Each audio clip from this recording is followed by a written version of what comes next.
माननीय आचार्य श्री डॉक्टर निलेशजी जोशी साहेब, उच्चतर माध्यमिक विभागना सुपरवाइजर श्री सतीशभाई, माध्यमिक विभागना सुपरवाइजर श्री हरेन्द्रभाई, सारस्वती वाला विद्यार्थी मित्रों, આપણે ભગવદ્ ગીતા જ્ઞાન સપ્તાહમાં આજે 5મા દિવસમાં તમારું હાર્દિક સ્વાગત છે। આજે વિદ્યાર્થી મિત્રો આપણે ભગવદ્ ગીતા અને મનોવિજ્ઞાન વિશે વાત કરીશું। અને આજે બીજી એક સારી વાત એ છે કે આજનો દિવસ ગીતા જયંતીનો દિવસ છે। વિદ્યાર્થી મિત્રો, ગીતા જયંતી ભગવદ્ ગીતા વિશ્વનો એકમાત્ર એવો ધર્મ ગ્રંથ છે કે જેની જયંતી ઉજવવામાં આવે છે। શ્રી પાંડુરંગ દાદા એવું જણાવે છે કે ભગવદ્ ગીતા એ માત્ર ધર્મ ગ્રંથ નથી, એ તો જીવન ગ્રંથ છે। તો બાળકો એમાંથી ઘણું બધું આપણે શીખવાનું છે, જીવનમાં ઉતારવાનું છે। તો આજના કાર્યક્રમની શુભ શરૂઆતમાં શાળાના આચાર્યશ્રીને વિનંતી કરીશ કે તે દોરી સંચાર કરે। સુધીરભાઈ રેકોર્ડિંગ સ્ટાર્ટ કરી દીધું છે? હરેન્દ્રભાઈ, સતીશભાઈ અને મારા સાથી શિક્ષક મિત્રો અને મારા વાલા વિદ્યાર્થી મિત્રો, દુનિયામાં કોઈ ગ્રંથની જયંતી ઉજવાતી નથી। સુધીરભાઈ વાત કરી એ પ્રમાણે આ એક એવો ગ્રંથ છે જે 5000 વર્ષથી સતત લોકોની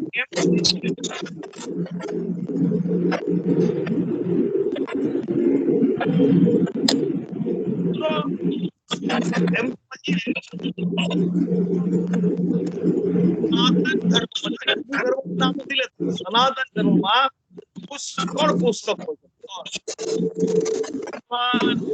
છે, ઉપનિષદો છે, બ્રહ્મસૂત્ર છે, વેદાંત છે, ભાગવત, મહાપુરાણ છે,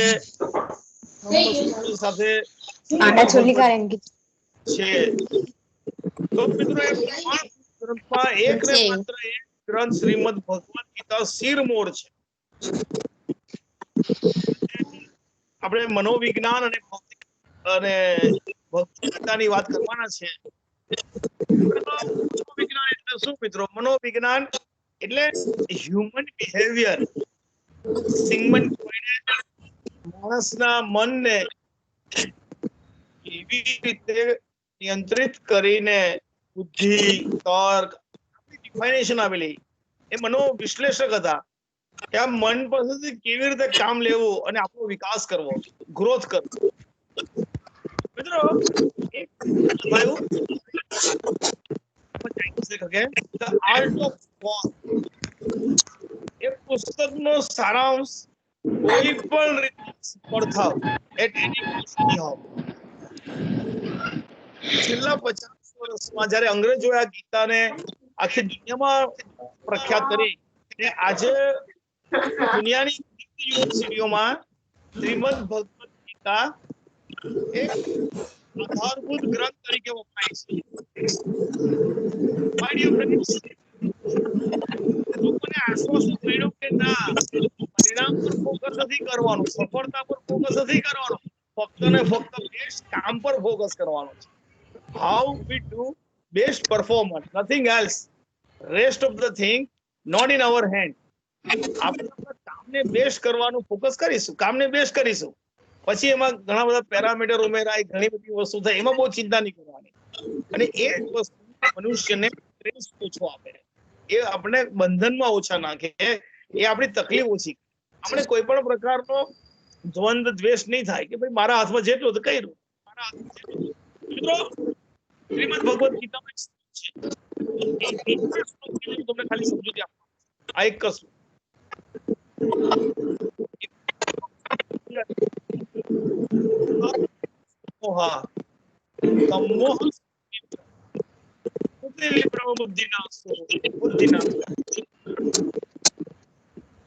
એમ કામ, ક્રોધ અને લોભ નરકના દ્વાર ગણાયા છે।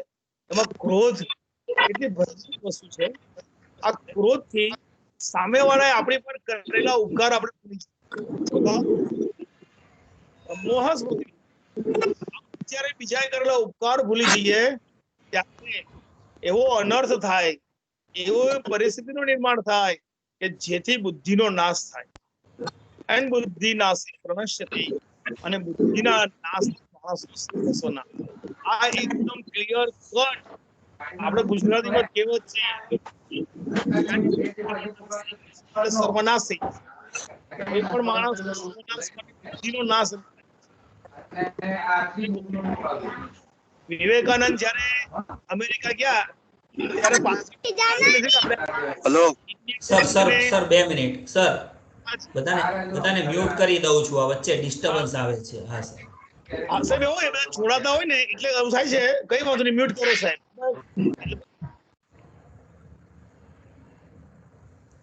ચાલો સાહેબ શરૂ કરો.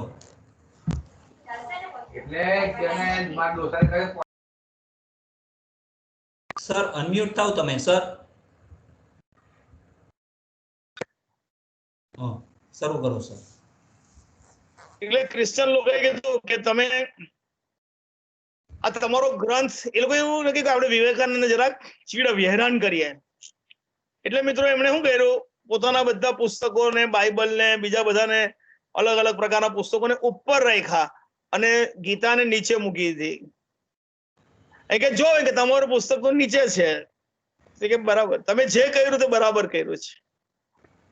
અમારી ગીતામાં એટલી સક્ષમતા છે, એટલો પાવર છે કે બધા જ એને અનુસરશે ને બધાનો ભાર ઝીલી શકશે. આ તો જોઈ ગયા. પછી એ લોકો કહ્યું કે કઈ વાંધો નહીં, આપણે બપોરના ગીતાના સૌથી ઉપર મૂકશું.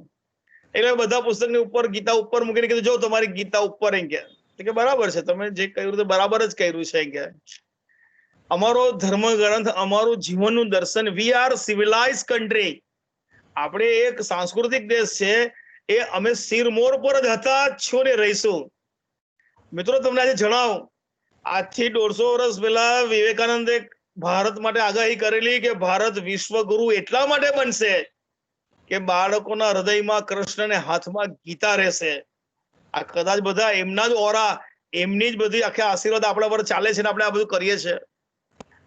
પછી એ લોકો એવું કીધું કે આ છે ને આ મોંક, આ સાધુ આપણને ગાંઠતા નથી, એટલે બધા પુસ્તકોની વચ્ચે ગીતા મૂકી કે જો તમારી ગીતા તો વચ્ચે છે. કે હા, કે તમે કર્યું બરાબર જ છે. તમે કુરાન લો, બાઇબલ લો, તમે કઈ પણ લો, એ બધું જ ગીતામાંથી જ લીધેલું છે. ગીતા તો વચ્ચે આવે ને આવે જ, બધે જ આવે. This is the way of life. કે આપણે આને આપણા જીવનમાંથી દૂર નહીં કરી શકીએ. મિત્રો અમને તો 5 દિવસ બધા ફીડબેક મળે છે. અમેરિકાથી અમારા મિત્રોના ફોન આવે છે, એ કહે છે કે તમે તો બહુ સારો કાર્યક્રમ કર્યો, આ બધા બાળકો આટલા બધા જોડાઈ ગયા. મિત્રો આ સુધીરભાઈની મહેનત, આ સતીશભાઈની મહેનત, અને અમારા શિક્ષક મિત્રોની મહેનત, અને આ બાળકો જે રીતે બોલે છે, લોકો એપ્રિશિએટ કરે છે. તમે હોલી હાર્ટેડ ઇન્વોલ્વ થયા. મિત્રો આ જ કે છે ગીતા. અને આજની છેલ્લી વાત, મિત્રો આપણે આ ગીતા વાંચીએ ત્યારે આપણામાં ચાર રીતે આપણો કુદરત સાથે, ભગવાન સાથે નાતો બંધાય. પહેલો નાતો એ રથી અને સારથીનો. રથી અને સારથીનો નાતો સરળ છે. એમ તારા બેન કે ચલો ભરો દોડો, એ તમને ફિઝિકલી ટ્રેન કરે. તમે એને તમારું પેલું કે ને કે ફિઝિકલ ડેવલપમેન્ટમાં એ બને. બીજો નાતો છે માર્ગદર્શક અને ગુરુ શિષ્ય. આ બહુ અગત્યનો નાતો છે. જ્યારે તમે ગીતા પાસે બેસો, ગીતાના શ્લોક વાંચો, ત્યારે તમે શિષ્ય ભાવે બેસો. ત્રીજો સંબંધ છે મિત્રો સખા સંબંધ. સખા, ગીતામાં અર્જુનને ભગવાન કેટલી બધી વખત સખા કહે. આ મન છે ને, મન એનો સખાર બનાવવાનો છે, મનને મિત્ર બનાવવાનો છે. એ આપણા અંકુશમાં આવી જાય તો આપણું મિત્ર છે. આ સખા સંબંધ કે આપણે આપણી બધી તકલીફો, બધી વાત કરી શકીએ. અને છેલ્લે મિત્રો એક સ્થિતિ એવી આવી જાય કે તમે ભક્ત અને ભગવાનનો સંબંધ બંધાઈ જાય. તમને બધામાં જ ભગવાનના દર્શન થાય. એમની દરેક પરિસ્થિતિમાં તમને એમ લાગે કે આ બધું ભગવાન મારા માટે અનુકૂળ જ કરે છે. અત્યારે કોઈ કહેતા કે 2021 નું વર્ષ 2020 કરતા પણ ખરાબ આવશે. હવે એને આપણે મૂલવવાની રીત જોઈએ. એને આવું પેપરમાં જાય, પેપર વાળો તો આવું જ લખે. હવે આપણે એવી રીતે વાત કરીએ કે 2020માં પણ ભગવાને બચાવ્યો તો 21માં પણ બચાવશે. 2020માં આપણે ટ્રેન થઈ ગયા તો 21માં વધારે સ્ટ્રોંગ થઈશું.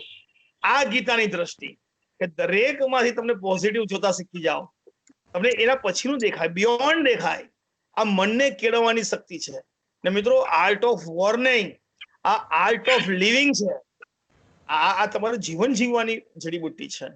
અને છેલ્લે કીધું કે મનમાં એને સંતુલિત કરી અભ્યાસ અને વૈરાગ્યથી આપણે પરમ કૃપાની અનુભૂતિ કરવી, એ જ ગીતાનું ધ્યેય છે. સુધીરભાઈ, આગળનો દોર સંભાળો. Thank you. Very good sir, very nice. વાહ સર, ખૂબ હવે સરસ. આગળ વધીએ આપણે. ઉચ્ચતર માધ્યમિક વિભાગના શિક્ષિકાબેન શ્રીમતી સંગીતાબેન એ ભગવદ્ ગીતા અને મનોવિજ્ઞાન વિશે પોતાના વિચારો રજૂ કરશે. સંગીતાબેન. આવે છે. નમસ્કાર. સચિન વિભાગ કેળવણી મંડળ સંચાલિત LD high school Sachin Microsoft team ઉપર ઉપસ્થિત શાળાના આચાર્ય શ્રી ડોક્ટર નિલેશભાઈ જોશી સાહેબ, ઉમા વિભાગના સુપરવાઇઝર શ્રી સતીશભાઈ, માધ્યમિક વિભાગના સુપરવાઇઝર શ્રી હરેન્દ્ર સાહેબ, સાથી શિક્ષક મિત્રો, વાલા વિદ્યાર્થીઓ અને વાલી મિત્રો, શ્રીમદ ભગવદ્ ગીતા સપ્તાહના 5મા દિવસે આપ સૌને મારા જય શ્રી કૃષ્ણ. આજનો મારો વિષય છે શ્રીમદ ભગવદ્ ગીતા અને મનોવિજ્ઞાન. શ્રીમદ ભગવદ્ ગીતા એવો અદ્ભુત ગ્રંથ છે જેનું વર્ણન કરવાનું કોઈનામાં સામર્થ્ય નથી, કારણ કે આ ગ્રંથ ઘણો રહસ્યમય ગ્રંથ છે. ગીતાજીની તોલે સંસારમાં કોઈ ગ્રંથ આવી શકે તેમ નથી. ગીતાજી સાક્ષાત ભગવાન શ્રી કૃષ્ણના મુખારવિંદમાંથી નિસ્તરેલી વાણી છે. ભગવદ્ ગીતામાં 700 શ્લોકો 18 અધ્યાયમાં વિભાજિત કરવામાં આવ્યા છે. શ્રીમદ ભગવદ્ ગીતા અને મનોવિજ્ઞાનના એક દ્રષ્ટાંત તરીકે હું તમારી સમક્ષ રજૂ કરીશ. પ્રથમ અધ્યાય અર્જુન વિષાદ યુદ્ધ. કુરુક્ષેત્રના યુદ્ધના મેદાનમાં યુદ્ધ માટે તૈયાર થયેલ અર્જુન કૃષ્ણ ભગવાનને કહે છે કે મારા રથને 2 સૈન્યની વચમાં ઊભા રાખો, જેથી સામે ઉભેલા યોદ્ધાઓને હું જોઈ લઉં મારે કોની સાથે યુદ્ધ કરવાનો છે. અર્જુન જ્યારે સૈન્યનું નિરીક્ષણ કરે છે ત્યારે સામે ગુરુજનો, વડીલો અને સ્વજનો જોઈ તેનું મન કરુણાથી ભરાઈ આવે છે અને પછી ધનુષ ત્યજી રથના પાછળના ભાગમાં બેસી જાય છે. અહીં અર્જુન તેના સ્વજનોને જોઈને શારીરિક અને માનસિક રીતે પડી ભાંગે છે, તણાવ અનુભવે છે. અધ્યાય 2માં સાંખ્ય યોગમાં જ્યારે અર્જુન યુદ્ધ કરવાની ના પાડે છે ત્યારે શ્રી કૃષ્ણ ભગવાન દ્વારા અર્જુનને બાહ્ય પ્રેરણા થકી અર્જુનની આંતરિક શક્તિને જગાડવાનો પ્રયાસ કરવામાં આવે છે અને શ્રી કૃષ્ણ ભગવાન અર્જુનને કહે છે કે હે અર્જુન, તારા જેવો સુરવીર ને અસમયે વિષાદ માટે અયોગ્ય એવી રણભૂમિમાં આવો મોહ ક્યાંથી આવ્યો? હે અર્જુન, આવી કાયરતા નથી શોભતી અને કાયરતાને ત્યજી યુદ્ધ માટે તૈયાર થઈ જા.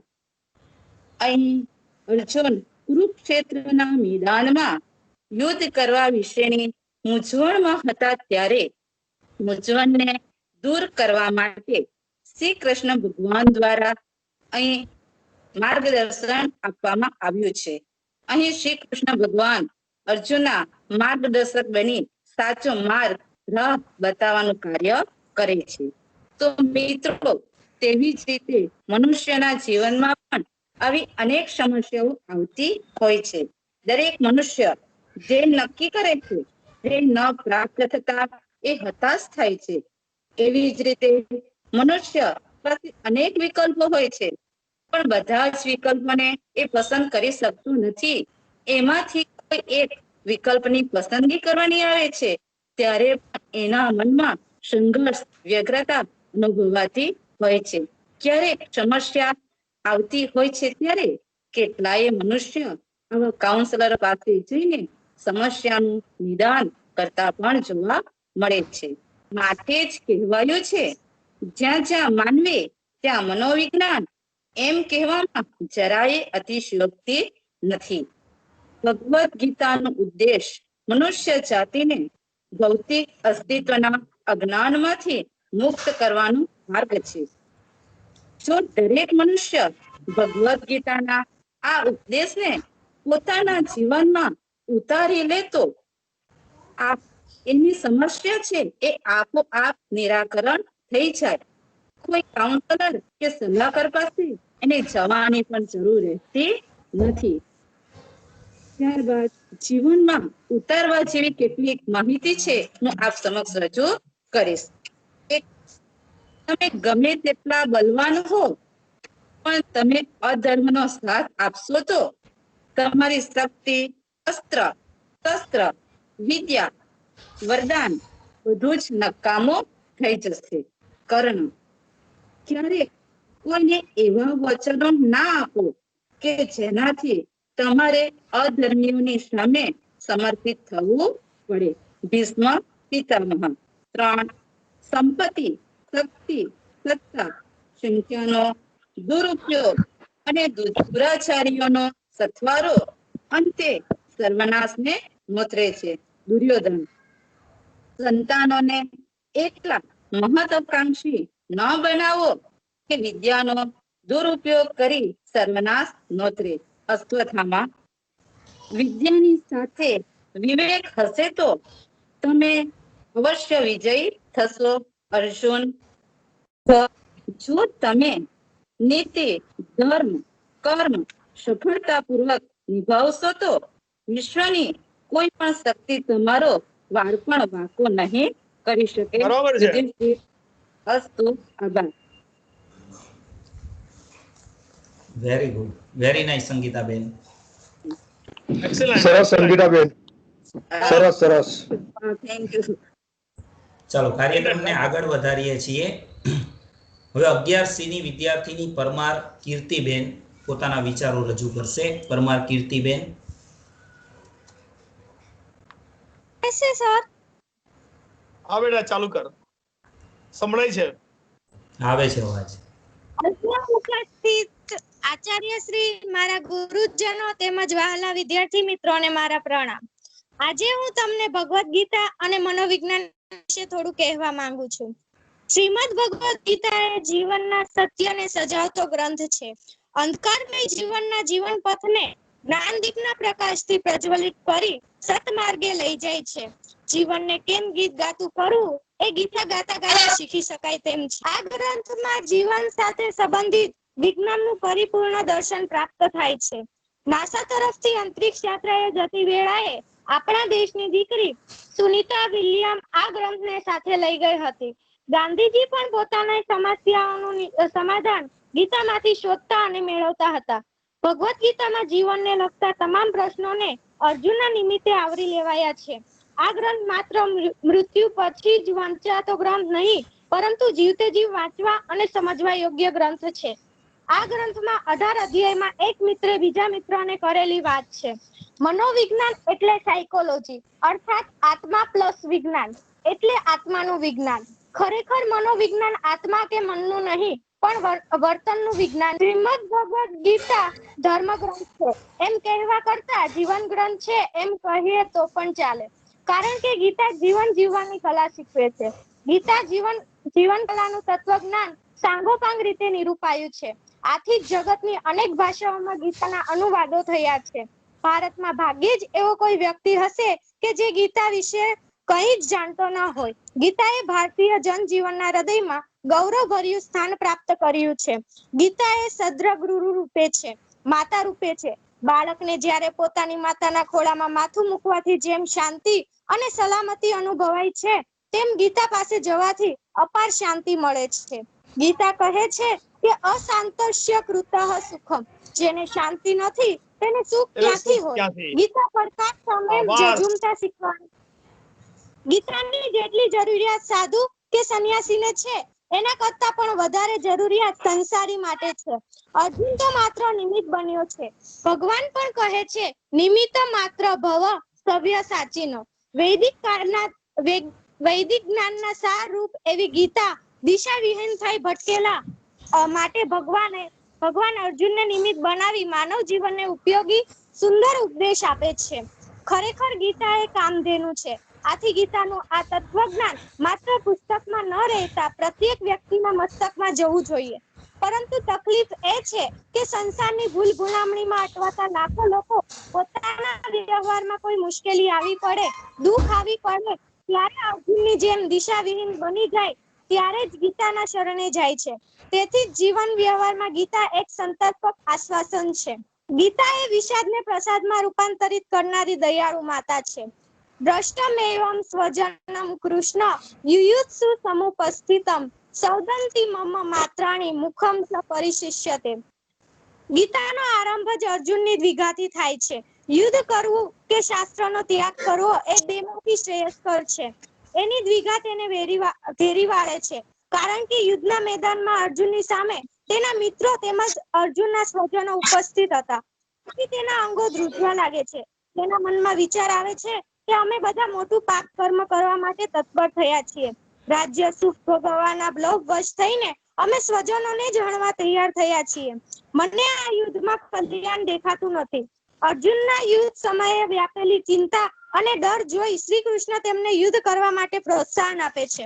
શ્રી કૃષ્ણ કહે છે કે તું વિદ્રતા ભરી વાતો કરે છે, પરંતુ જેનો શોક કરવા જેવો નથી તેના માટે તું શોક કરી રહ્યો છે. જેઓ વિદ્વાન હોય છે તેઓ જીવિત કે મૃત માટે શોક કરતા નથી. જેવી રીતે મનુષ્ય જૂના વસ્ત્રો ત્યજીને નવા વસ્ત્રો ધારણ કરે છે, તેવી જ રીતે આત્મા વૃદ્ધ થતા નકામા શરીરો ત્યજીને નવા ભૌતિક શરીર ધારણ કરે છે. આ આત્માને કોઈ પણ શસ્ત્રથી મારી શકાતો નથી, આગથી બાળી શકાતો નથી કે પવનથી સૂકવી શકાતો નથી. તેમજ જાતસ્ય હિ ધ્રુવો મૃત્યુ પૂર્વજન્મ મૃતસ્ય ચ તસ્માદ પરિહાર્યથે ન ત્વં શોષિતું મહર્ષિ. અર્થાત જેણે જન્મ લીધો છે તેનું મરણ નિશ્ચિત છે અને મરણ પછી જાતિના પુનર્જન્મ પણ નિશ્ચિત છે. માટે જે નિવારી શકાય એવા તારા કર્તવ્ય કર્મ અંગે તું શોક કરે તે યોગ્ય નથી. હે કુંતી પુત્ર, જો તું યુદ્ધમાં હણાઈ જઈશ તો સ્વર્ગ પ્રાપ્ત કરીશ, અથવા જો તું જીતીશ તો પૃથ્વીના સામ્રાજ્યનું સુખ ભોગવીશ. તેથી દ્રઢ નિશ્ચયપૂર્વક ઊભો થા અને યુદ્ધ કર. તને તારું નિયત કર્તવ્ય કરવાનો અધિકાર છે, પરંતુ તેને કર્મના ફળો પર અધિકાર નથી. તું પોતાની જાતને કદાપી પોતાના કર્મના ફળોનું કારણ માનીશ નહીં અને સ્વકર્મ કરવામાં પણ કદી આસક્ત થઈશ નહીં. આ રીતે શ્રીમદ ભગવદ ગીતામાં શ્રી કૃષ્ણ અર્જુનની મનની વ્યાકુળતાનું સમાધાન કરે છે અને તેને યુદ્ધ કરવા પ્રોત્સાહિત કરે છે. તેવી જ રીતે માણસના જીવનમાં દરેક સારી નસીબ પરિસ્થિતિઓ આવ્યા જ કરે છે. દુઃખ સતત રહેતું નથી, સુખ પણ સતત રહેતું નથી.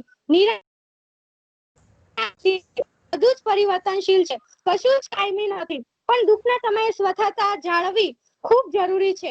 વ્યાકુળ અને ચિંતિત મન કદી પણ તમને હકારાત્મક વિચારો કરવા દેતું નથી. આથી જ ડિપ્રેશન ઘેરી વળે છે. આમ અહીં તો ઘણા ઓછા પ્રસંગોનું વર્ણન કરેલું છે, પરંતુ સમગ્ર ગીતામાં મનોવિજ્ઞાન વર્ણવેલું છે.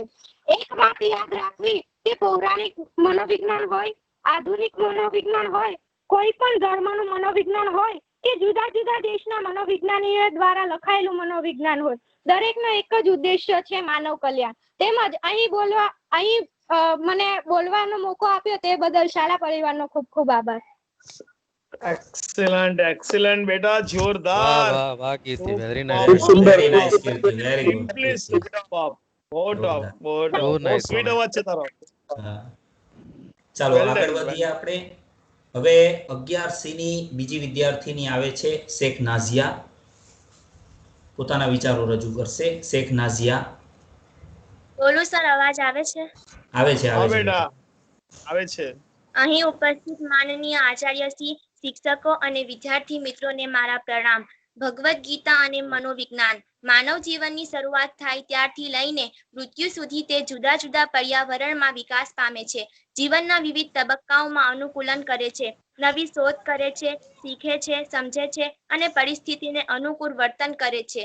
તેના વાણી, વર્તન અને વ્યવહારની સીધી કે આડકતરી અસર તેની આસપાસના લોકો પર પડતી હોય છે. મનુષ્યના મનના વિચારો જાણવા એ સૌથી અઘરી બાબત છે. તેના મનના અભ્યાસ માટે વાણી, વર્તન અને વ્યવહારનો અભ્યાસ કરવો પડે.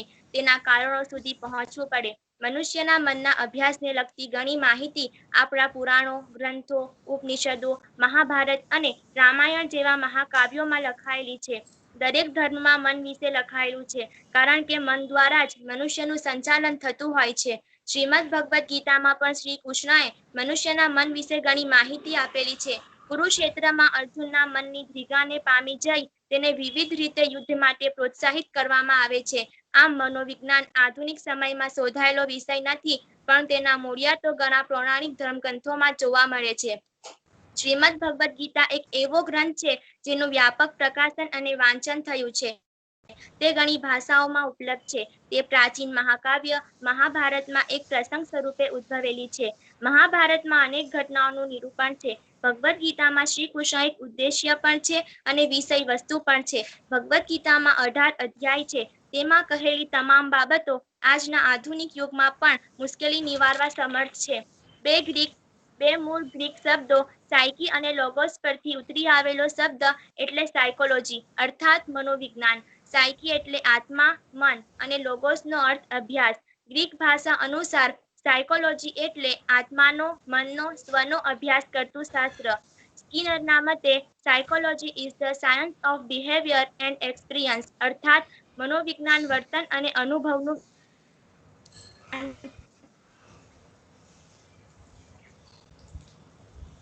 study of the activities of individual in relation to the environment અર્થાત મનોવિજ્ઞાન એ વાતાવરણના સંદર્ભમાં વ્યક્તિની પ્રવૃત્તિઓનો વૈજ્ઞાનિક અભ્યાસ. સિગમન્ડ ફ્રોઈડ અનુસાર મનુષ્યની ઇન્દ્રિયો દ્વારા ઉત્પન્ન થતી ઈચ્છાઓ ત્યારે જ દૂર થાય છે જ્યારે તે સંતોષાય છે, અને જ્યારે નથી સંતોષાય ત્યારે મન વ્યાકુળ બને છે. માણસ વિવિધ માનસિક સમસ્યાઓનો ભોગ બને છે અને આવી માનસિક અવસ્થા વ્યક્તિના સમગ્ર વ્યક્તિત્વ પર હાવી થઈ તેને નુકસાન પહોંચાડે છે. આથી આ ઈચ્છાઓનું સંતુષ્ટીકરણ જ મનને શાંતિ આપે છે. જ્યારે શ્રીમદ ભગવદ્ ગીતા અનુસાર ઈચ્છાઓના સંતુષ્ટીકરણથી તેનો નાશ થતો નથી, પણ તેનાથી થોડા સમય માટે શાંતિનો અનુભવ થાય છે અને થોડા સમય બાદ ફરીથી તેનું પ્રગટીકરણ થાય છે. ઈચ્છાઓના સંતુષ્ટીકરણથી તેનો કાયમી નાશ થઈ શકતો નથી. આમ આ ચક્ર ચાલ્યા જ કરે છે.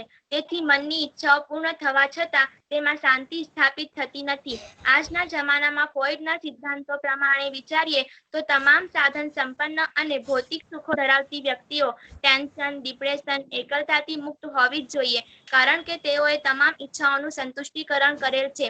પરંતુ એવું જોવા મળતું નથી. શ્રીમદ ભગવદ્ ગીતામાં ઇન્દ્રિયોની મૂર્ત કે અમૂર્ત ઈચ્છાઓને વશમાં રાખવાની પદ્ધતિઓ છે જે મનોવૈજ્ઞાનિક અને પ્રાયોગિક રીતે સ્વીકાર્ય છે.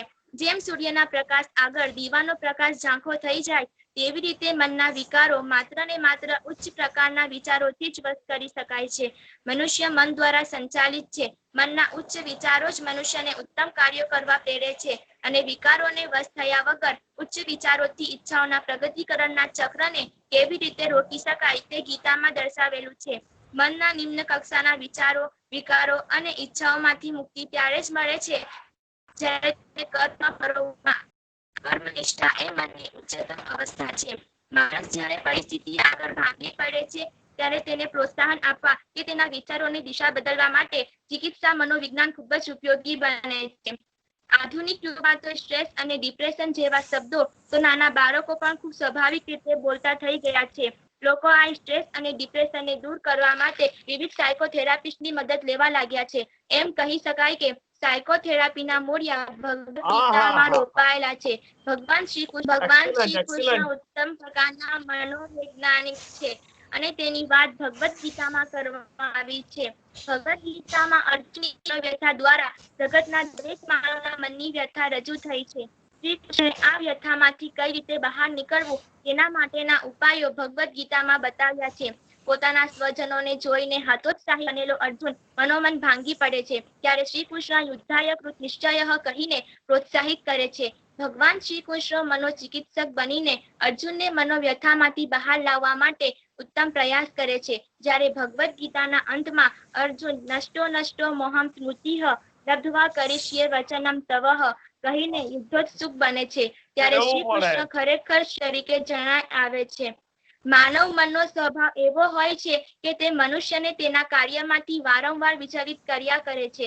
મનુષ્યએ આ ચંચળ સ્વભાવવાળા આ મનને વશમાં કરીને પોતાનું કર્તવ્ય સારી રીતે નિભાવવું જોઈએ. Thank you. બેટા એક્સિલન્ટ વેરી એક્સિલન્ટ. ગુડ, આટલી જોરદાર Very nice, સ્પીચ very કેવું good. પડે યાર. બેટા વેરી માની ગુડ, ગયા બેટા, માની ગયા વેરી કે ગુડ. બધા પ્રકારના સાહેબ બંને ટોપીઓની સાયકોથેરાપિસ્ટની એકદમ ટ્રીટમેન્ટ ગીતામાં હા. છે. આ તો મેં પહેલી વખત સાંભળ્યું બેટા. વેરી ગુડ, હવે વેરી ગુડ જબરજસ્ત. બેટા. Very nice, very nice. Super. Simply super. ચાલો હવે આપણે એક સરસ મજાનો વિડીયો નિહાળીશું જેમાં ભગવદ્ ગીતાના 20 શ્લોક છે જે આપણને જીવનનો અર્થ સમજાવે છે. ચાલો તો નિહાળીએ સરસ મજાનો વિડીયો.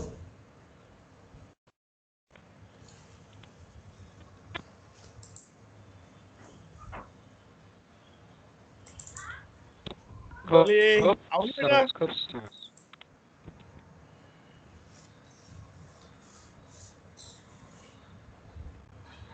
ચાલ્યા કરે બેટા, મજા આવે છે.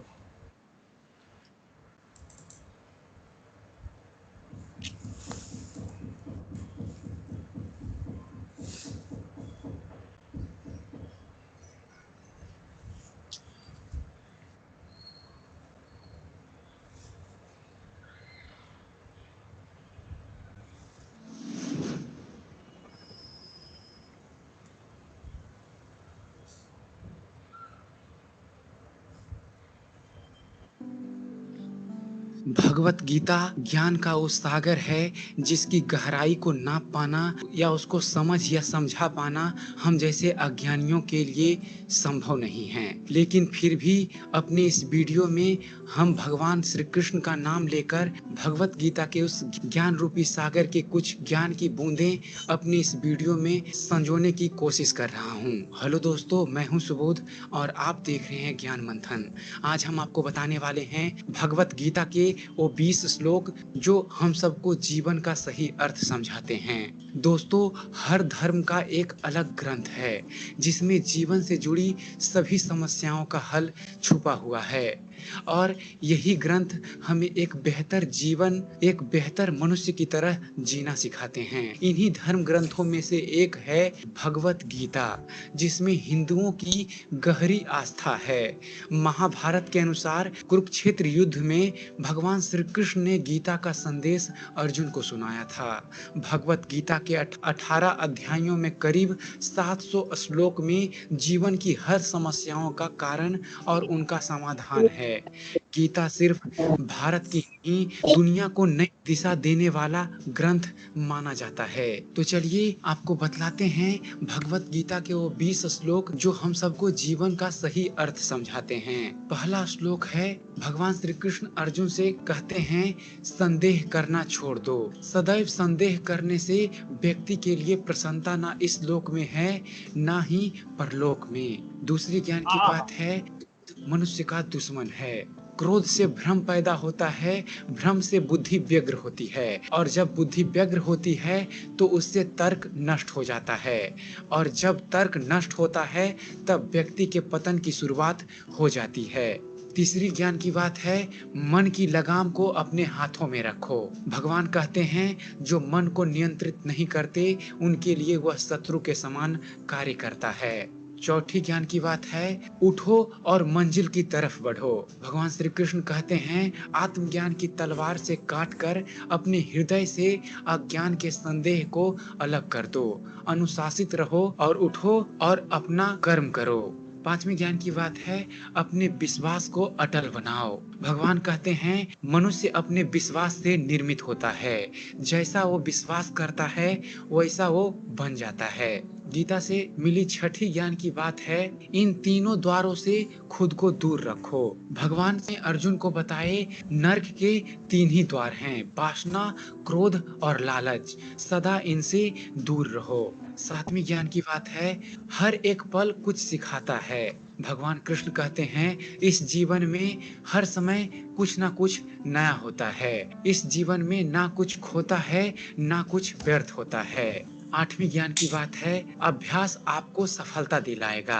भगवान कहते हैं मन अशांत है और उसे नियंत्रित करना कठिन है, लेकिन अभ्यास से उसे भी बस में किया जा सकता है। 9वीं ज्ञान की बात है सम्मान के साथ जियो। भगवान कहते हैं लोग आपके अपमान के बारे में हमेशा बात करेंगे। सम्मानित व्यक्ति के लिए अपमान मृत्यु से भी बदतर है। 10वीं ज्ञान की बात है खुद पर विश्वास रखो। भगवान श्री कृष्ण कहते हैं व्यक्ति जो चाहे बन सकता है यदि वह विश्वास के साथ इच्छित वस्तु पर ध्यान लगाकर चिंतन करे। 11वीं बात है कमजोर मत बनो। भगवान कहते हैं हर व्यक्ति का विश्वास उसकी प्रकृति के अनुसार होता है। 12वीं ज्ञान की बात है मृत्यु सत्य है और इसे नकारा नहीं जा सकता।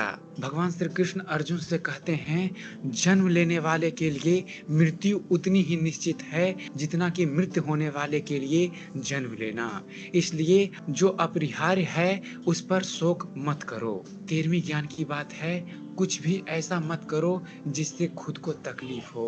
भगवान कहते हैं अप्राकृतिक कर्म बहुत ज्यादा तनाव पैदा करती है, इसलिए ऐसे कर्म से दूर रहो जिससे खुद को तकलीफ महसूस हो। 14वीं ज्ञान की बात है मेरे लिए सब एक समान हैं। भगवान श्री कृष्ण अर्जुन और इस संसार से कहते हैं मैं सभी प्राणियों को समान रूप से देखता हूँ, ना कोई मुझे कम प्रिय है ना कोई अधिक, लेकिन जो मेरी प्रेम पूर्वक आराधना करते हैं वो मेरे भीतर रहते हैं और मैं उनके जीवन में आता हूँ। 15वीं ज्ञान की बात है बुद्धिमान बनो। भगवान श्री कृष्ण कहते हैं बुद्धिमान व्यक्ति कामुक सुख में आनंद नहीं लेता है, वह अपने कर्म के प्रति हमेशा अग्रसर रहता है।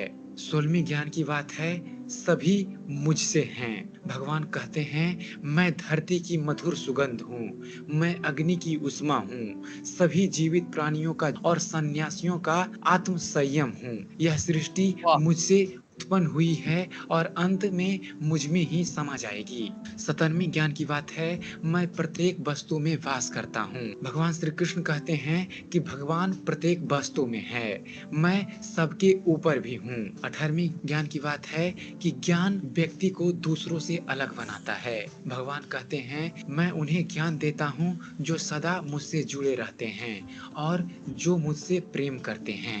19वीं ज्ञान की बात है खुद का कार्य करो। भगवान कहते हैं किसी और का काम पूर्णता से करने से कहीं अच्छा है कि अपना काम करें, भले ही उसे अपूर्णता से क्यों ना करना पड़े। और 20वीं ज्ञान की बात है डर छोड़कर अपने लक्ष्य की ओर बढ़ते रहो। भगवान श्री कृष्ण कहते हैं उससे मत डरो जो वास्तविक नहीं है, ना कभी था और ना कभी होगा। जो वास्तविक है वो हमेशा था और उसे कभी नष्ट नहीं किया जा सकता। जीवन की सच्चाइयों को भगवत गीता खुद में संजोए हुए है। अगर आप गीता के इन श्लोकों को अपने जीवन में उतार लेंगे तो शायद ही आपको कभी असफलता का मुंह देखना पड़े। तो आशा करता हूँ आपको हमारा ये वीडियो पसंद आया होगा। अगर બહુ ફાઇન સુધીરભાઈ, બહુ સરસ. Thank you sir. ચાલો હવે આગળ વધીએ છીએ આપણે. 12 સાયન્સની વિદ્યાર્થીની સિંઘ અંશુ એ ભગવદ્ ગીતા અને મનોવિજ્ઞાન વિશે પોતાના વિચારો રજૂ કરશે. સિંઘ અંશુ. હેલો હા બેટા, અવાજ આવે છે. સર, આવાજ આવે આવે છે? છે બેટા, આવે છે. અંશુબેન ચાલુ જય કરો શ્રી બેટા. કૃષ્ણ સર. હા બેટા, જય શ્રી કૃષ્ણ, જય શ્રી કૃષ્ણ. આજનો ટોપિક મારો છે ગીતા અને મનોવિજ્ઞાન. ભગવદ્ ગીતામાં અર્જુન અને શ્રી કૃષ્ણના સંવાદ છે. લગભગ આ સંવાદ 45 મિનિટ સુધી ચાલ્યો હશે એમ માનવામાં આવે છે. આ સંવાદને વેદ વ્યાસે રજૂ કર્યા અને એમ કહેવામાં આવે છે કે શ્રી ગણેશજી આ ગ્રંથને લખ્યા હતા. આ ગ્રંથમાં 18 અધ્યાય અને 107 જેટલા શ્લોકો આવેલ છે. હવે આ ગ્રંથ આપણને ધર્મ સાથે સાંકળે છે, એટલે કે એમ કહી શકીએ કે બધા જે શાસ્ત્ર છે, કુરાન છે, બાઇબલ છે અથવા તો ગુરુ ગ્રંથ છે, બધા જ આપણને ધર્મ સાથે સાંકળે છે. તો ધર્મ આપણે બોલીએ છીએ ત્યારે લાસ્ટમાં આપણે મર્મ એટલે કે ધર્મ મમ સંભળાય છે, એટલે કે મમ ધર્મ. મમ ધર્મ એટલે શું? તો મારું ધર્મ, મારી રિસ્પોન્સિબિલિટી, મારી ડ્યુટી, મારું કાર્ય શું છે, તે કેવી રીતે કરવું જોઈએ એ આપણને આપણું શાસ્ત્ર શીખવે છે, તે કોઈ પણ શાસ્ત્ર હોય. તો હવે મનોવિજ્ઞાન શું છે? તો મનોવિજ્ઞાન બે શબ્દથી બને છે. સાયકોલોજી, એને સાયકોલોજી પણ કહીએ છીએ. સાયકોલોજી બે શબ્દોમાં બનેલ છે. સાયકો એટલે કે આત્મા તથા લોગ એટલે વિજ્ઞાન, જેને આપણે મનોવિજ્ઞાન કહીએ છીએ. આ મનોવિજ્ઞાનના મદદથી દરેક ઉંમરના વ્યક્તિના મનને વાંચી શકાય છે, એને સમજી શકાય છે. એ વ્યક્તિ શું વિચારે છે, કેવી રીતે કાર્ય કરે છે, શું કહેવા માંગે છે, એમને આપણે સમજી શકીએ અને એમના વર્તનમાં સુધારો લાવી શકીએ. અને જો આપણે માનવ જીવનનો અર્થ સમજવા માંગતા હોઈએ તો એમ કહેવામાં આવે છે કે શ્રીમદ ભગવદ્ ગીતાથી શ્રેષ્ઠ કોઈ સ્ત્રોત નથી. તેમજ તમને ખબર જ હશે કે મહાત્મા ગાંધીએ પણ કહ્યા હતા કે તમારા જીવનમાં કોઈ પણ નાના હોય કે મોટા હોય, કોઈ પણ પ્રોબ્લેમ છે તો તેનું સમાધાન ભગવદ્ ગીતામાં ન હોય એવું બનતું જ નથી. હવે વાત કરીએ કે ગીતાના પ્રથમ અધ્યાયમાં શ્રી કૃષ્ણ અને અર્જુનના સંવાદ રજૂ કરવામાં આવ્યું છે. તે આપણને ખબર છે કે તે લગભગ 45 મિનિટ સુધી ચાલ્યું હશે. જ્યારે અર્જુન યુદ્ધ ભૂમિમાં પ્રવેશ કરે છે ત્યારે એમની સામે પોતાના તે સામે પોતાના ભાઈ બંધુઓને જોઈ છે, ચાચાને જોઈ છે, પોતાના તાવને જોઈ છે, ત્યારે એમને બહુ નિરાશા થાય છે.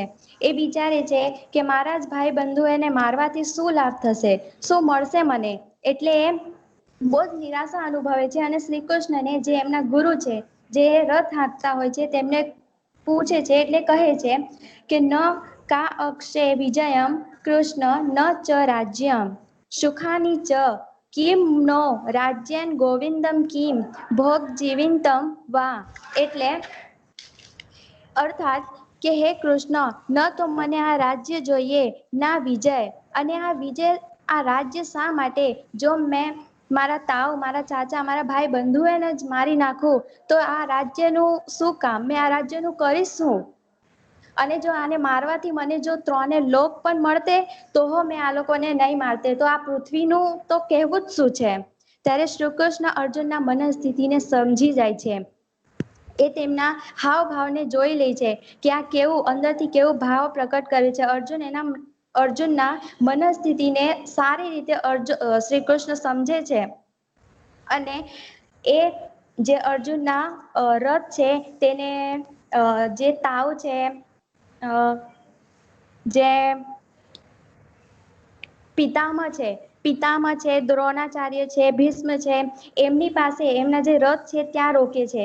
અને જો એ ચાહતે તો દુર્યોધન, શકુની અને કર્ણ પાસે પણ રથ રોકી શકતે હતા, પણ એ એવું નહીં કર્યા. એ અર્જુનના મનોબળને સમજી ગયા હતા કે જો અગર આ રથભૂમિ અર્જુન અહીંયા ઊભા રહેશે અને એવું જ વિચારતા રહેશે અને મેં એને જો નહીં સમજાવું તો આ યુદ્ધ થશે જ નહીં, અને જો યુદ્ધ થશે તો એમાં વિરોધ આવશે. એટલે એ શકુની મોટા ભાઈ બંધુઓ પિતામહ અને ભીષ્મ પિતામહ પાસે એ રથ રોક્યા. અહીં આપણે શ્રી કૃષ્ણને એક થેરેપિસ્ટ તરીકે લઈ શકીએ. હવે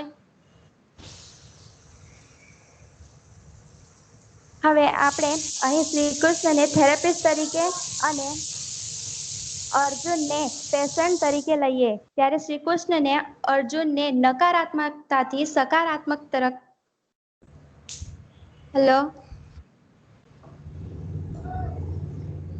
હેલો સર, અવાજ આવે છે?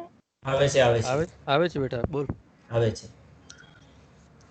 હા, તો અહીં આપણને શ્રી કૃષ્ણને થેરેપિસ્ટ તરીકે અને અર્જુનને એક પેશન્ટ તરીકે લઈએ ત્યારે શ્રી કૃષ્ણ એમના મનસ્થિતિને સમજે છે અને એને નકારાત્મકતાથી સકારાત્મકતા તરફ કેવી રીતે દોરી જાય, તેથી એ પછી અર્જુનને કહે છે જાતસ્ય હિ ધ્રુવો મૃત્યુઃ ધ્રુવમ જન્મ મૃત્યુસ્યો ચ તસ્માદ્ય વિપર્યાહાર્થે ન ત્વં શોચિતું મહર્ષિ. અર્થાત શ્રી કૃષ્ણ કહે છે, હે અર્જુન, જેનું જન્મ થયું છે તેનું મૃત્યુ તો નિશ્ચિત છે, અને જેનું મૃત્યુ થયું છે તેનું જન્મ તો થવાનું જ છે, એ નિશ્ચિત છે.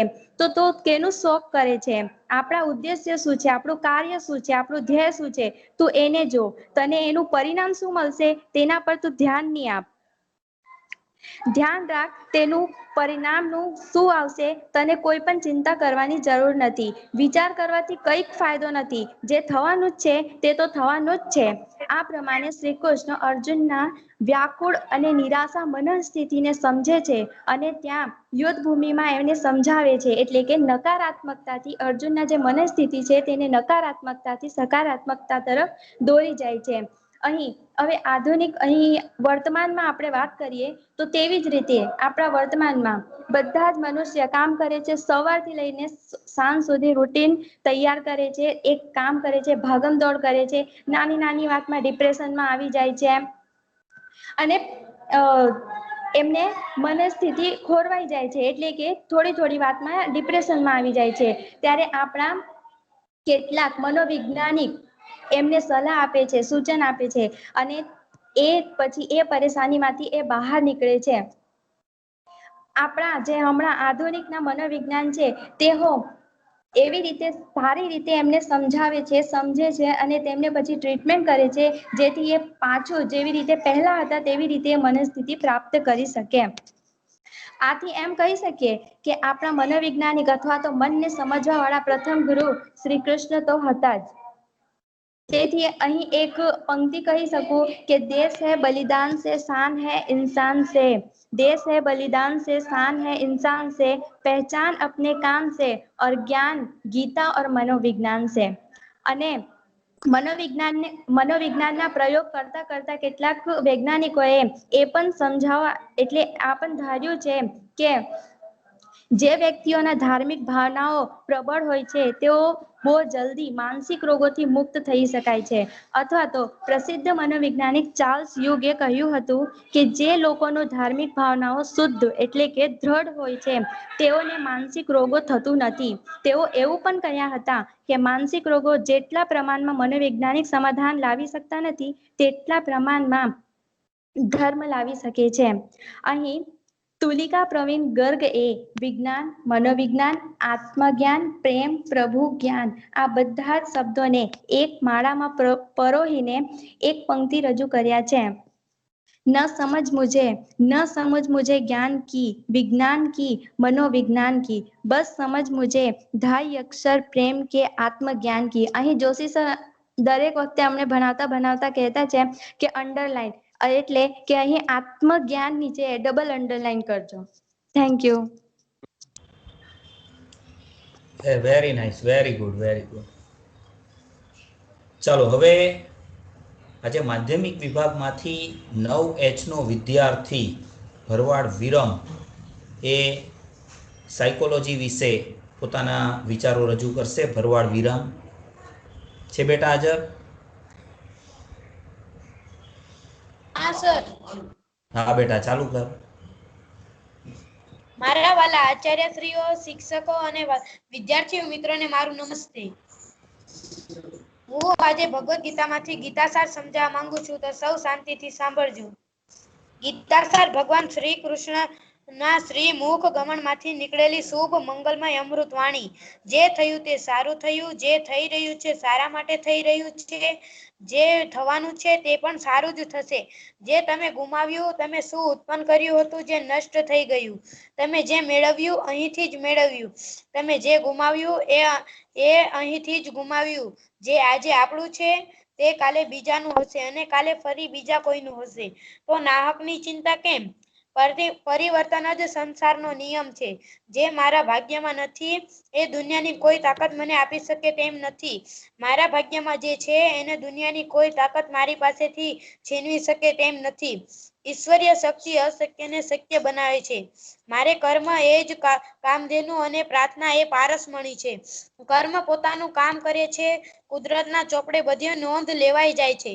માનવીની હોશિયારી જો હુકમી કે દાદાગીરી જ્યાં સુધી એના પુણ્ય હોય ત્યાં સુધી જ ચાલે છે.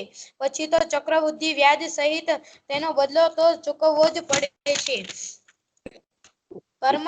કર્મણીય વાધિકાર હસ્તે મા ફલેસુ કદાચન, મા કર્મફલ હેતુ ભૂર્મ તે સંગસત્વ કર્મણી. અર્થાત છે કે તને કર્મ કરવામાં જ અધિકાર છે, એના ફળોમાં કદીએ નહીં. માટે તું કર્મના ફળોનો હેતુ થામા અર્થાત ફળની અપેક્ષાથી રહિત થઈને કર્તવ્ય બુદ્ધિથી કર્મ કર.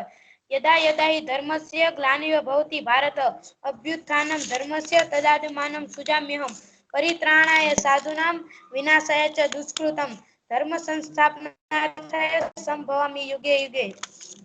જય Shri Krishna sir. Very nice बेटा विरम, वेरी नाइस. સરસ વિરામ. હવે જોરદાર જોરદાર બેટા વેરી ગુડ, જોરદાર. Very good. Very good keep it up. ચાલો હવે આપણે છેલ્લે એક વિડીયો નિહાળીશું. सुधीर भाई म्यूट कर दीजिए एक बार बजाने. હા હા.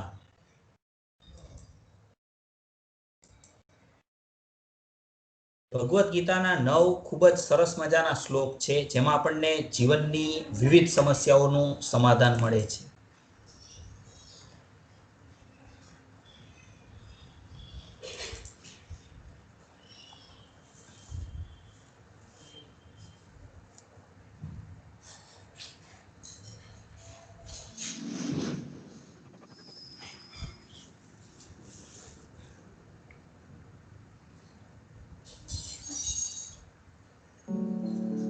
ज्ञान मंथन में आप सभी का हार्दिक अभिनंदन करते हैं। मैं हूं सुबोध और दोस्तों आज आपको अपने इस वीडियो में बतलाने जा रहे हैं भगवत गीता के 9 बेहतरीन श्लोक के बारे में और उससे जुड़े मैनेजमेंट सूत्र के बारे में जिनमें छुपा है आप सबकी हर परेशानी का हल। तो चलिए शुरू करते हैं। दोस्तों धर्म ग्रंथों के अनुसार मार्गशीर्ष मास के शुक्ल पक्ष की एकादशी तिथि को भगवान श्री कृष्ण ने कुरुक्षेत्र के मैदान में अर्जुन को गीता का उपदेश दिया था। इसीलिए प्रतिवर्ष इस तिथि को गीता जयंती का पर्व मनाया जाता है। गीता एकमात्र ऐसा ग्रंथ है दोस्तों जिसकी जयंती मनाई जाती है। गीता दुनिया के उन चंद ग्रंथों में शुमार है जो आज भी सबसे ज्यादा पढ़े जा रहे हैं और जीवन के हर पहलू को गीता से जोड़कर व्याख्या की जा रही है। इसके 18 अध्यायों के करीब 700 श्लोकों में हर उस समस्या का समाधान है जो कभी न कभी हर इंसान के सामने आती है। आज हम आपको अपने इस वीडियो में गीता के 9 चुनिंदा श्लोक और उससे जुड़े मैनेजमेंट सूत्र से रूबरू करवा रहे हैं जो कुछ इस प्रकार हैं। दोस्तों गीता का प्रथम श्लोक में भगवान श्री कृष्ण अर्जुन से कहते हैं कर्म करने में तेरा अधिकार है, उसके फलों के विषय में मत सोच, इसलिए तू कर्मों के फल का हेतु मत हो और कर्म ना करने के भी विषय में तू आग्रह ना कर। भगवान श्री कृष्ण इस श्लोक के माध्यम से अर्जुन से कहना चाहते हैं कि मनुष्य को बिना फल की इच्छा से अपने कर्तव्यों का पालन पूरी निष्ठा व ईमानदारी से करना चाहिए। यदि कर्म करते समय फल की इच्छा मन में होगी तो आप पूर्ण निष्ठा के साथ वह कर्म नहीं कर पाओगे। निष्काम कर्म ही सर्वश्रेष्ठ परिणाम देता है, इसलिए बिना किसी फल की इच्छा से मन लगाकर अपना काम करते रहो। फल देना ना देना व कितना देना ये सभी बातें तुम अपने परमात्मा पर छोड़ दो क्योंकि परमात्मा ही सभी के पालन करता है।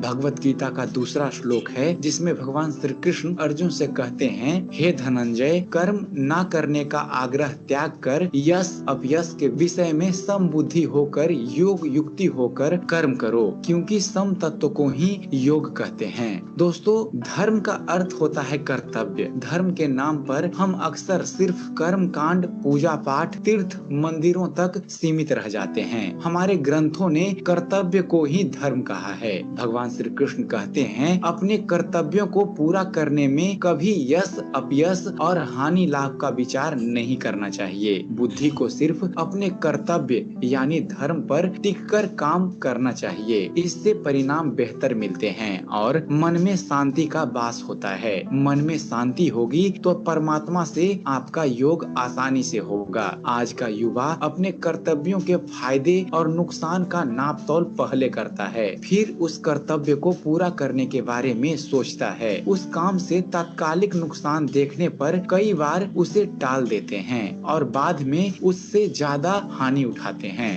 तीसरा श्लोक है जिसमें भगवान श्री कृष्ण कहते हैं योग रहित पुरुष में निश्चय करने की बुद्धि नहीं होती और उसके मन में भावना भी नहीं होती। ऐसे भावना रहित पुरुष को शांति नहीं मिलती और जिसे शांति शांति नहीं, उसे सुख कहाँ से मिलेगा। दोस्तों, हर मनुष्य की इच्छा होती है कि उसे सुख प्राप्त हो, इसके लिए वह भटकता रहता है, लेकिन सुख का मूल तो उसके अपने मन में ही स्थित होती है। जिस मनुष्य का मन इंद्रियों यानी कि धन, वासना, आलस्य आदि में लिप्त है, उसके मन में भावना अर्थात आत्मज्ञान नहीं होती है, और जिस मनुष्य के मन में भावना नहीं होती, उसे किसी भी प्रकार से शांति नहीं मिलती, और जिसके मन में शांति ना हो, उसे सुख कहाँ से प्राप्त होगा। अतः सुख प्राप्त करने के लिए मन पर नियंत्रण होना बहुत ही ज्यादा आवश्यक है। भगवत गीता का चौथा श्लोक है, जिसमें भगवान श्री कृष्ण कहते हैं, जो मनुष्य अपनी सभी इच्छाओं व कामनाओं को त्याग कर ममता रहित और अहंकार रहित होकर अपने कर्तव्यों का पालन करता है, उसे ही शांति प्राप्त होती है।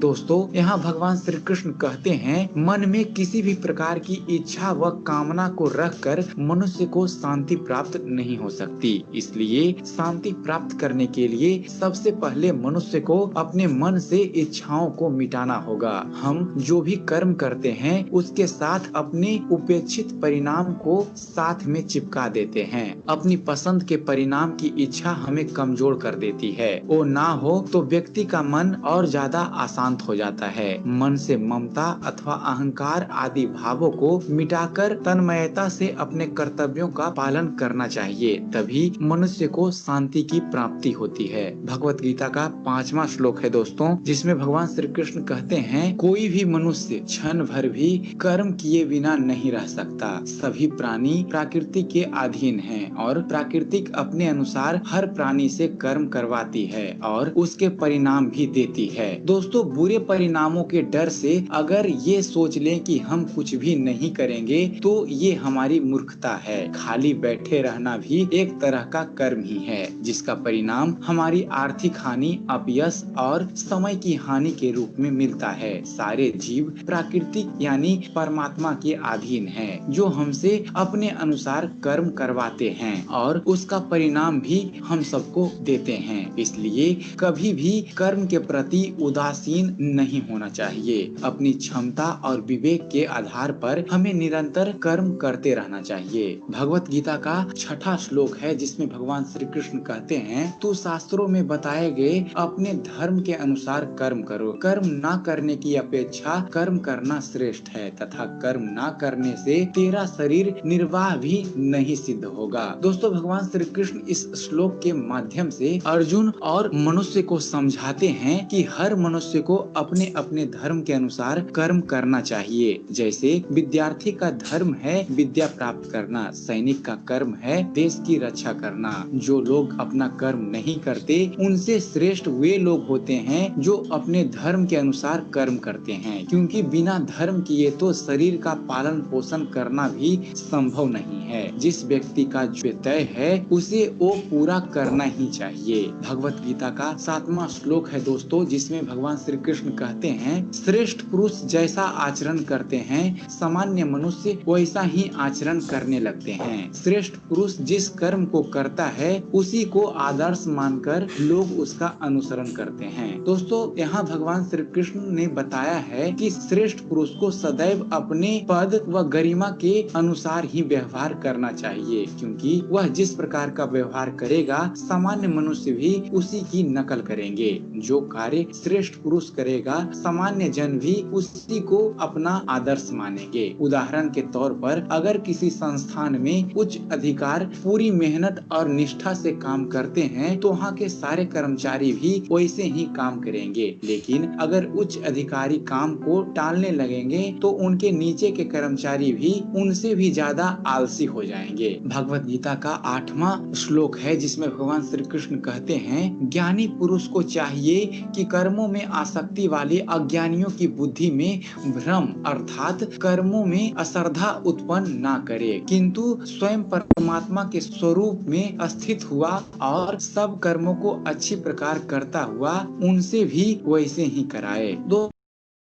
तो ये प्रतिस्पर्धा का दौर है, हर कोई एक दूसरे से आगे निकलना चाहता है। ऐसे में अक्सर संसाधनों में ये होता है कि कुछ चतुर लोग अपना काम तो पूरा कर लेते हैं, लेकिन अपने साथी को उसी काम को टालने के लिए प्रोत्साहित करते हैं या काम के प्रति उसके मन में लापरवाही का भाव भर देते हैं। श्रेष्ठ व्यक्ति वही होता है जो अपने काम से दूसरों के लिए प्रेरणा का स्रोत बनता है, उसी का भविष्य सबसे ज्यादा उज्जवल भी होता है। और दोस्तों, भगवत गीता का 9वां श्लोक है जिसमें भगवान श्री कृष्ण कहते हैं, हे अर्जुन, जो मनुष्य मुझे जिस प्रकार भजता है, यानी जिस इच्छा से मेरा स्मरण करता है, उसी के अनुसार मैं उसे फल प्रदान करता हूँ। सभी लोग सब प्रकार से मेरे ही मार्ग का अनुसरण करते हैं। दोस्तों, इस श्लोक के माध्यम से भगवान श्री कृष्ण अर्जुन और पूरी मानव जाति को यह बता रहे हैं कि संसार में जो मनुष्य जैसा व्यवहार दूसरों के प्रति करता है, दूसरे भी उसी प्रकार का व्यवहार उसके साथ करते हैं। उदाहरण के तौर पर जो लोग भगवान का स्मरण मोक्ष प्राप्ति के लिए करते हैं,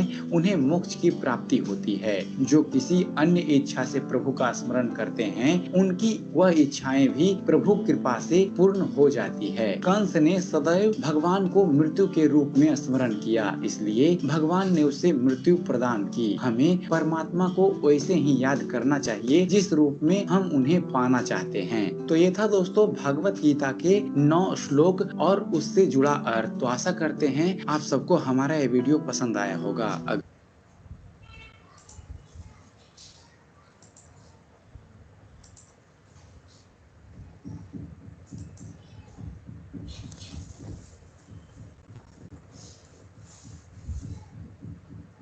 વિદ્યાર્થી મિત્રો, આપણો અંતિમ વિડીયો હતો આજના સેશનમાં। ખરેખર ભગવદ્ ગીતા અને મનોવિજ્ઞાન વિશે વિદ્યાર્થીઓ પાસેથી ખૂબ જ સારી વાતો જાણવા મળી અને બંને વિડીયો દ્વારા ખૂબ જ ઉપયોગી એવી જીવન દર્શન અને સમસ્યાનું સમાધાન કરતી વિગતો આપણને મળી। હવે છેલ્લે આચાર્યશ્રી પોતાનું વક્તવ્ય આપશે। હવે પહેલા આપણે રવિવારનો ટાઈમ છે ને, રવિવારે 9 વાગે। Okay sir, okay. હાજી, અને બહુ સરસ સેશન રહ્યું। આમાં ભગવાને કીધું ને કે જે મારે સાંભળવા ન માંગે એની મારી વાત ન કહેવી, પણ મિત્રો આપણે ઈચ્છીએ છીએ કે આપણા છોકરા ડાયા છે, બધા સાંભળશે। તો ધીરભાઈ, બહુ સારું સંચાલન તમે કરો છો, સરસ। ના સાહેબ, તમારો અને બીજા શિક્ષકોનો સહકાર છે। હા, જય શ્રી કૃષ્ણ ભાઈ, વિરમે તો વટ પાડ્યું છે, વિરમને સેલ્યુટ। જોરદાર। વિરમ આપણે એક નવો હીરો મળી ગયો અને આપણે એને છે ને પહેલી ઉપલબ્ધિ એને શીખવીશું। આપણા કાર્યક્રમની પહેલી ઉપલબ્ધિ આ વિરમ। હાજી, હાજી સતીશભાઈ, સાચી વાત છે। વિરમ, અમે તને સ્ટેજ પર કેવી રીતે બોલવું, ક્યાં કેવી રીતે જોવું, ઓડિયન્સ સાથે કેમ તાલ મેળવવો, બધું તને શીખવશું, તને બહુ ફાયદો થશે। Okay, well done.